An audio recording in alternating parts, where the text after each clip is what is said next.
तो ये पहली बार इमरान खान साहब इतना क्लियरली आ रहे हैं आसिम मुनीर साहब के बारे में।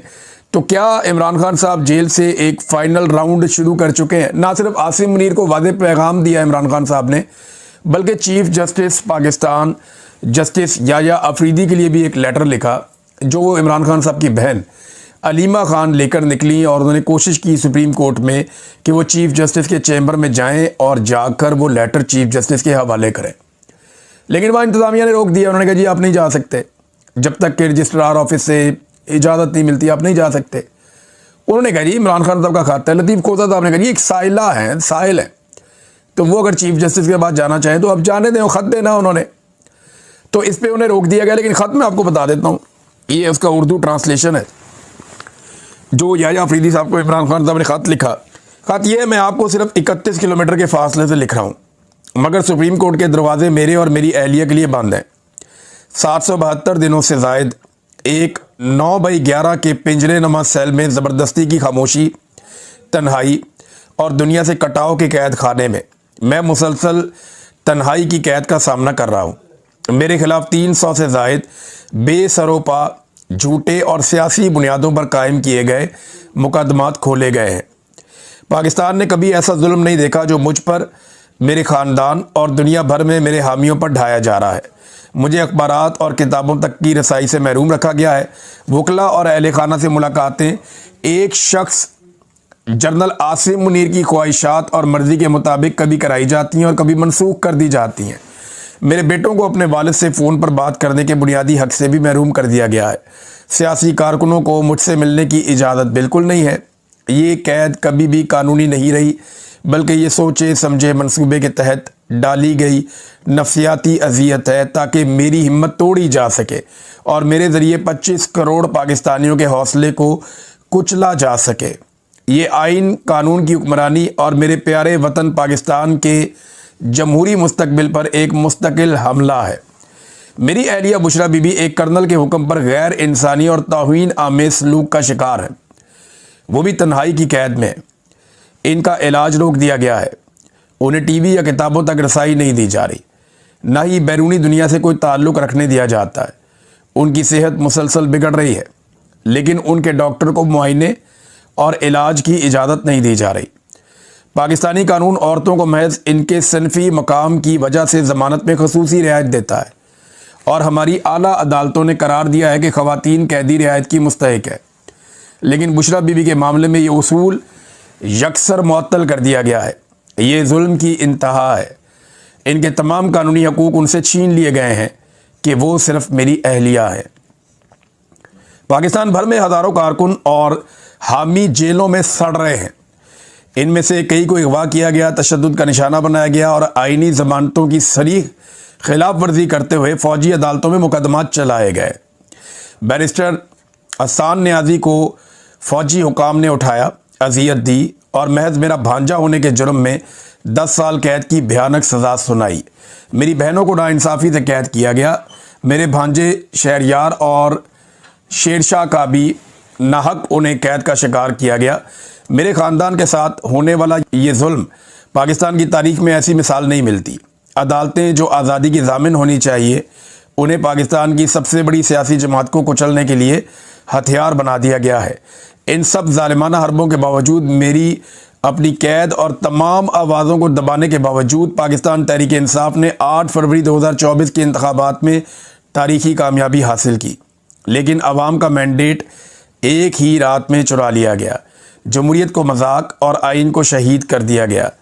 इस धांधली की तौसीक और मोहर तस्दीक कॉमनवेल्थ 2024 की लीक होने वाली रिपोर्ट ने कर दी।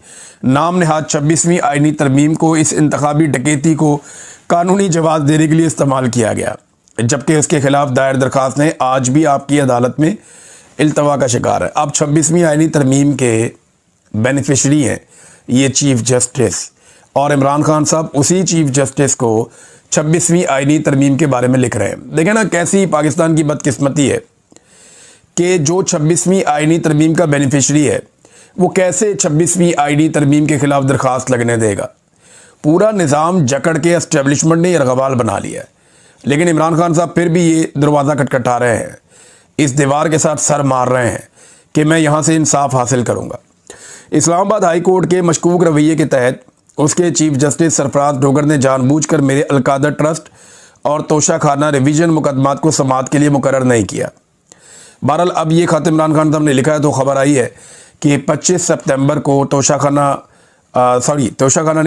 वाला बाद में होगा, लेकिन क्योंकि उसकी वो चाहते हैं इमरान खान साहब के वो केस लगे और नीचे से वो उनको इंसाफ मिले। लेकिन जो अलकादर यूनिवर्सिटी वाला केस है वहाँ तो वो सज़ा की मुअत्तली चाहते हैं। अलकादर यूनिवर्सिटी वाले केस में उनको ज़मानत मिल सकती है। अगर उन्हें ज़मानत मिल गई तो इमरान खान साहब फौरी तौर पर रिहा हो सकते हैं।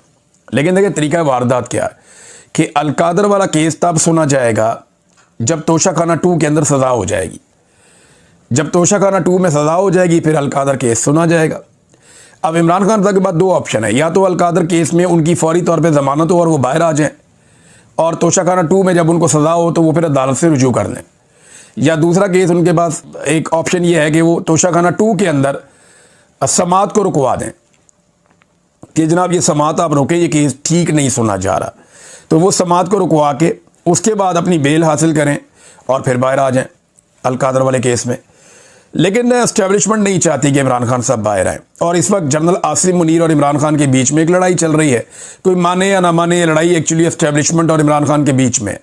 अब इनमें से जो जीतेगा वही आगे बढ़ेगा। अवाम इमरान खान के साथ खड़ी है, जबकि एस्टेब्लिशमेंट ने अपनी होशियारी से दुनिया में कुछ ताकतों को काबू कर लिया है। पाकिस्तान में पूरे निज़ाम को उन्होंने यरगमाल बनाया हुआ है। भारत और ताकत का इस्तेमाल वो अंधाधुंध कर रहे हैं, ये भी हम सब जानते हैं। तो इमरान खान साहब ने कहा कि जस्टिस सरफराज डोगर ने जानबूझकर मेरे अलकादर ट्रस्ट और तोशाखाना रिवीजन मुकदमात को समाअत के लिए मुकर्रर नहीं किया।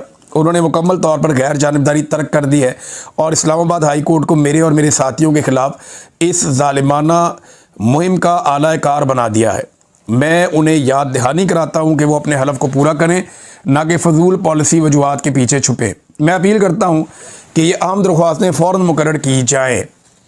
एक तो उन्होंने लिखा जी CLAP 65/2025 अलकादर अपील। दूसरा उन्होंने अलकादर अपील बुशरा बीबी की, अलकादर अपील इमरान खान की, और क्रिमिनल रिवीजन है इमरान खान बनाम रियासत एक और केस है 25/10।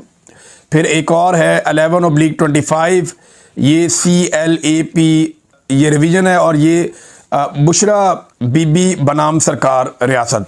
ये इमरान खान साहब कहते हैं जी 4 केस उन्होंने बाकायदा अंग्रेज़ी में लिखकर भी भेजा अपने लेटर में कि इनको जनाब फौरी तौर पे सुना जाए। जब कानून की हुक्मरानी दफन हो जाती है तो कौमें बैरूनी दुश्मनों से नहीं बल्कि अंदरूनी जवाल से बर्बाद होती हैं।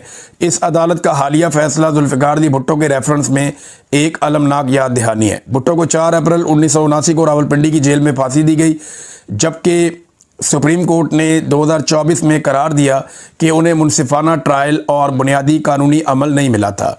असल इंसाफ वो है जो बरवक्त मिले, ना कि 44 साल के बाद बतौर एक ला हासिल अदालती फैसला। मैं पाकिस्तान की सबसे बड़ी सियासी जमात का सरपरस्त आला होने के नाते आइन के मुताबिक सिर्फ वही चाहता हूँ जो मेरा हक है, इंसाफ, इज़्ज़त और कानून के सामने मसावत। लिहाजा मैं फौरी तौर पर तमाम अदालतों में ज़ेर इल्तवा दरखास्तों की समाअत का मुतालबा करता हूँ। मुझे जेल मैनुअल के मुताबिक अपने बेटों से फ़ोन पर बात करने की इजाज़त दी जाए। बुशरा बीबी के इलाज के लिए उनके डॉक्टर तक रसाई